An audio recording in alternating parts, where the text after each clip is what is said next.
भाई शिया के गम को सुन्नी मानते हराम है। क्या इसी वजह से बट गया इस्लाम का धर्म है?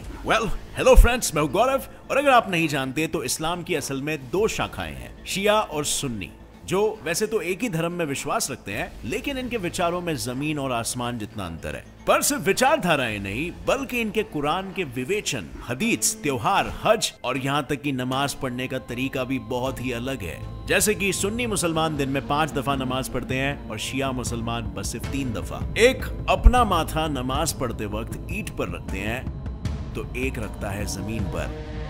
तो आखिर और कौन कौन से ऐसे अंतर हैं इनके बीच, और असल में इस दरार की शुरुआत हुई तो हुई कहां से? इन्हीं सारे सवालों को आज हम सुलझाएंगे in our today's video titled differences between Shia and Sunni Muslims.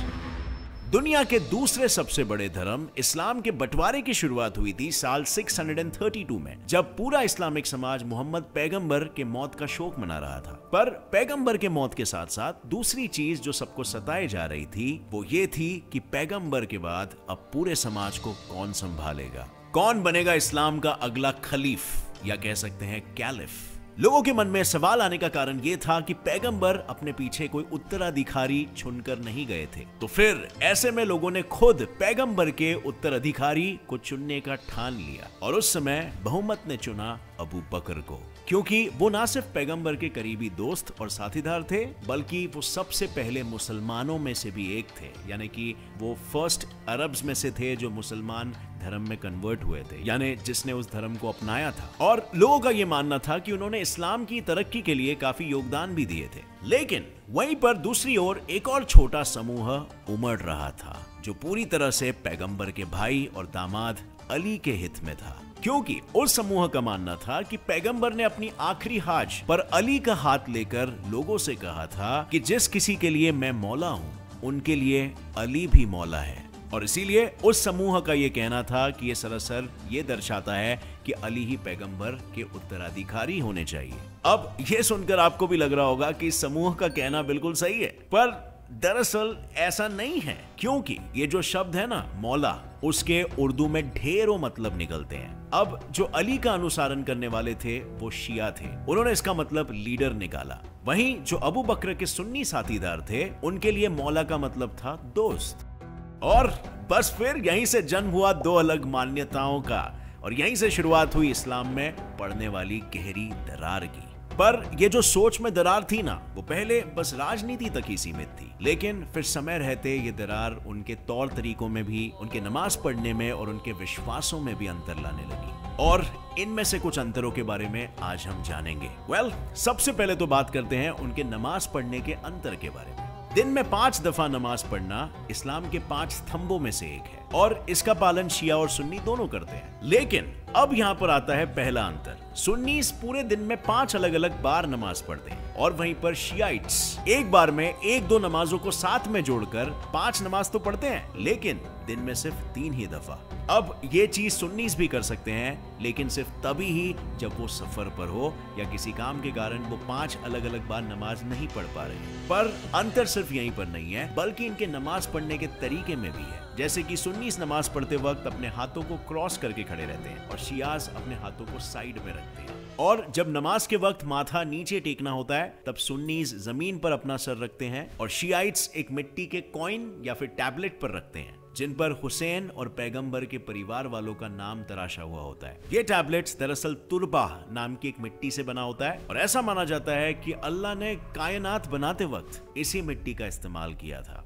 अब इनके नमाज पढ़ने में एक और एक दिलचस्प अंतर यह है, जो है कब्रों पर नमाज पढ़ना। जो सुन्नी मुसलमान होते हैं ना, वो कब्रों पर नमाज अदा करने के सख्त खिलाफ है, क्योंकि उनका मानना है कि अल्लाह के अलावा किसी और के सामने नमाज पढ़ना हराम है। वहीं दूसरी तरफ शिया मुसलमानों को इस बात से कोई दिक्कत नहीं, क्योंकि उनके हिसाब से अगर उनके परिवार या समाज का कोई शिया मरता है और अगर तुम उसकी कब्र पर दुआ करते हो, तो वो तुम्हारी दुआ अल्लाह तक पहुंचाएगा। अंतर नंबर 2, तकैया। इस्लाम में तकैया का मतलब होता है कि अगर तुम्हारे धर्म के कारण तुम्हारी जान खतरे में है तो तुम तुम्हारा धर्म छुपा सकते हो। यानी आसान शब्दों में अगर कोई तुम्हारे सर पर बंदूक ठाने कहता है कि चल अपना धर्म अभी के अभी बदल दे, तो वहां पर तुम्हें सख्ती नहीं दिखानी है, तुम उस समय अपना धर्म बदल सकते हो। या अगर तुम कहीं पर गए हो जहां पर लोग मुस्लिमों पर अत्याचार करते हैं, वहां भी तुम अपना धर्म छुपा सकते हो, लेकिन बस एक शर्त पर। वो ये है कि तुम्हारी जुबान कुछ भी कहे, लेकिन तुम्हारे दिल से तुम्हें फिर भी इस्लाम को ही मानना है। पर इस प्रथा में हर कोई विश्वास नहीं करता। जैसे कि शिया मुसलमान तकैया का इस्तेमाल करते हैं, लेकिन सुन्नीज नहीं करते। वो कहते हैं कि अगर तुम कभी ऐसे परिस्थिति में आओ तो धर्म बदलने से बेहतर तुम अपनी जान को ही कुर्बान कर दो। ऐसा करने पर अल्लाह तुम्हें बेहतर इनाम देगा। वो ये भी कहते हैं कि अगर कोई तुम्हें जबरदस्ती सुअर का मांस या फिर शराब पिला रहा है और उसका सेवन ना करने पर तुम्हारी जान को खतरा है, तो तुम बेझिझक वो खा या पी सकते हो। और ये सब कुछ मैं नहीं कह रहा हूं, बल्कि ये सब खुद सुन्नी हदीथ फात अल बारी में लिखा हुआ है। पर अब सवाल तो ये है कि इस चीज पर दोनों के इतने अलग विचार क्यों हैं? दरअसल अगर आपको 3 या 4 मिनट पहले बताया हुआ इतिहास याद होगा तो पता होगा आपको कि जो समूह अली के पक्ष में थे उनकी संख्या बाकी के सुन्नीज से काफी कम थी। और जब अली पहले खलीफ नहीं बने तब उनके इस समूह, जिन्हें शिया कहते हैं, उन पर अत्याचार होना शुरू हो गया। वो हमेशा ऐसी जगहों पर रहते आ रहे थे जहाँ सुन्नी बहुसंख्या हुआ करती थी और वहाँ माइनॉरिटी होने के कारण शियाज ने जिंदगी भर अत्याचार और मौत का ही सामना किया है। और इसीलिए फिर अब्बासीद खलीफ यानी करंट डे इराक में रहने वाले शियाज को बचाने के लिए इस्लाम के छठे इमाम जफर लाल सादिक ने तकैया की पेशकश की। और इसी तरह फिर खुद के बचाव के लिए शियाज कई सालों से तकैया का इस्तेमाल करते आ रहे थे, जिस वजह से तकैया शिया इस्लाम का बहुत बड़ा हिस्सा बन गया। पर यह इतना बड़ा हिस्सा सुन्नी इस्लाम का नहीं है। अंतर क्रमांक तीसरा, हदीथ।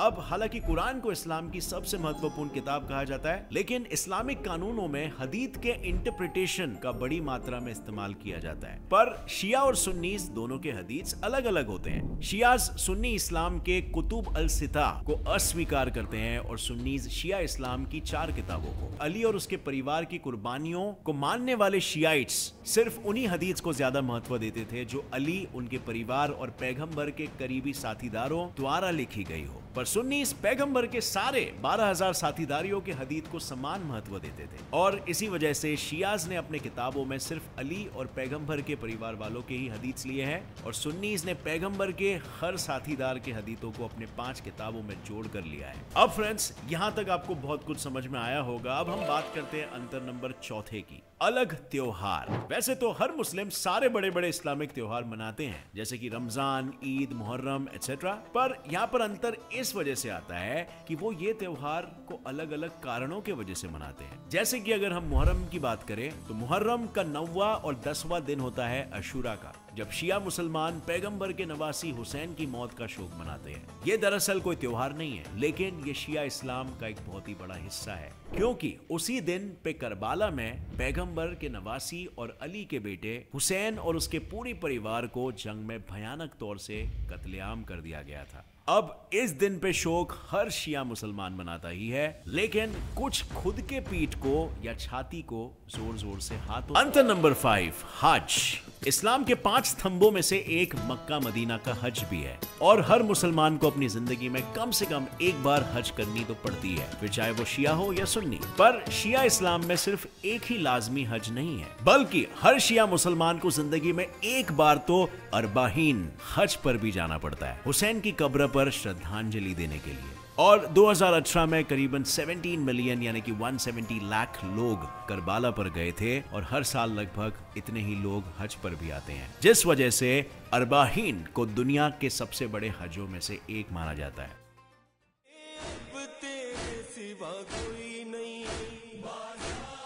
अब फ्रेंड्स, सबसे आखिर में हम बात करेंगे निकाह मुतआह के बारे में। निकाह मुतआह दरअसल एक बहुत ही जूनी इस्लामिक प्रथा है, जिसमें एक मर्द और एक औरत शादी करने से पहले ही तय कर लेते हैं कि उन्हें कितने समय तक उस शादी में रहना है, और फिर वो तलाक ले सकते हैं। यानी अगर तुमने और सामने वाले इंसान ने ये तय कर लिया कि तुम बस 2 साल शादीशुदा रहोगे, और फिर 2 साल होते ही बिना किसी कानूनी तलाक के तुम अलग हो सकते हो। अब मुझे पता है ये सुनकर थोड़ा सा अटपटा लग रहा होगा कि किस तरह ये एक पार्ट टाइम शादी की तरह लगती है, लेकिन दरअसल निकाह मुतआह उन मर्दों के लिए बनाई गई है जिन्हें काम के अक्सर सफर करने पड़ते हैं या वो जंग में लड़ने जाते हैं, और इसीलिए जब तक वो घर पर होते थे वो बिना शरिया लॉ तोड़े शारीरिक संबंध रखना चाहते थे, जिस वजह से निकाह मुतआह का जन्म हुआ। अब वैसे तो ये प्रथा करीबन 13,000 साल पुरानी है, लेकिन आज भी शिया इस्लाम के अंदर की कुछ कम्युनिटीज ऐसी शादियां करती। लेकिन अब हालातें कुछ ऐसी है कि इस्लाम की इन 2 शाखाओं के नीचे भी ढेरों अलग अलग शाखाएं बन चुकी है, जिनकी खुद की अलग अलग विचारधाराएं, मान्यताएं, रिवाज और तौर तरीके हैं। और इसीलिए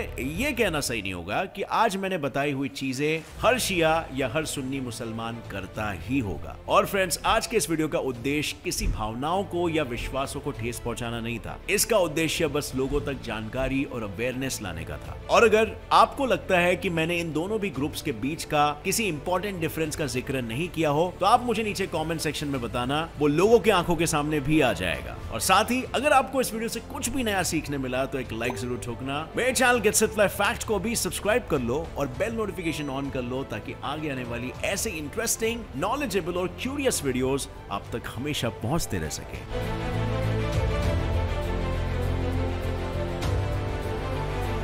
और नतीजन आप इंटेलिजेंट बन सको। With that said, as always, stay curious, keep learning and keep growing. जय हिंद।